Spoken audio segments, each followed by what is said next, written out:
Okay, guys, I'm back. This is Life with Louie and Tammy. I made a video earlier. The video give out on me or something, so I'm having to break it down into two videos. But I have got that old rack and pinion out. It took me a while, but I got it.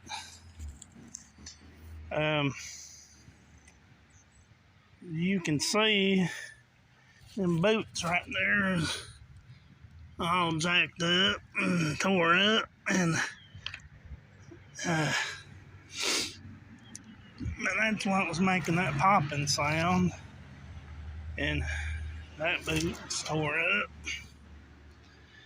And here's the other one. I've done got it mounted on there so far. It's in better condition than that other one. The boots ain't torn, and it's got I looked out, it's got a brand new inner tie rod and a brand new outer tie rod on it. On one end, on this end, it don't have a new one. But I'll make do with what I've got. I'll slap one of them old ones on there. And that's the subframe assembly right there. And another thing, guys, that I had to do. Oh boy. I didn't want to have to do this, but I had to. That bolt right there kept on spinning. There's a nut down inside of there.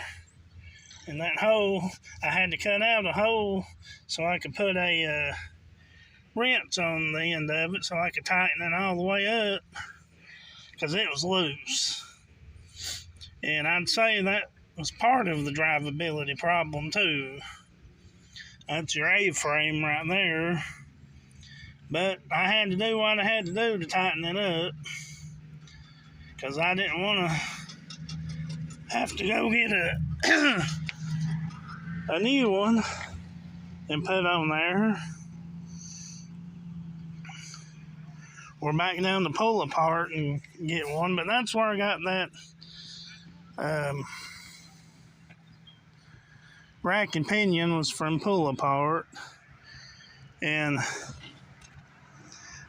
I'm gonna get started on putting it back in. So, and there's a transmission I put in. So far it's doing good. And you're gonna have to get some valve cover gaskets for right there for both sides. And but guys, I can't stress enough about this right here. Now, what did I do with it? It's on this side. That thing right there.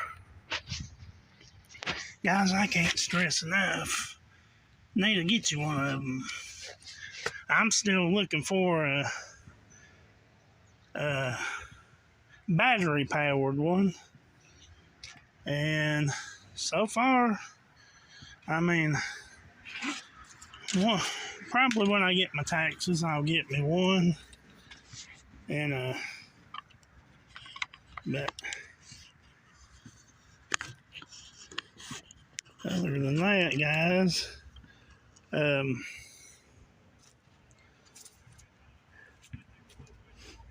not gonna show you how to put it back in, because it's a job. I'm gonna have to get started on it after I do this video.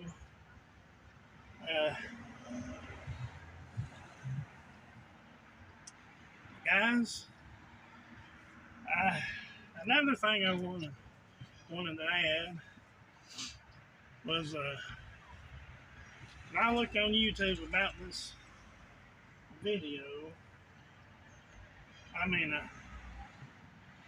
not a video. I looked up a video on the rack and pinion job. Guys, it's expensive. If you was to have that taken to a garage and have them to do it, it's about $2,000 or $3,000, maybe $4,000, depending on some makes and models vehicle. But guys, I'm doing it myself, saving that much money, doing it myself, and I'm learning as I'm going, because this is the first time I've ever put a rack and pinion on a vehicle. And another thing I'll have to do probably is, more than likely, take it to an alignment shop and get it aligned. Otherwise, I'll have to get some tires, and I don't want to do that. I don't want to spend that extra money on it. So $50, $60, $50 to $100 for the alignment, it'd be worth it. Probably drive better too. But it seems to drive okay. I'm gonna get some measurements off the end of the tie rod ends. That way it'll be close to what come off. So guys, this will do it for this video. Please like and subscribe to my videos, because you never know what we are going to do. Thanks for watching, guys.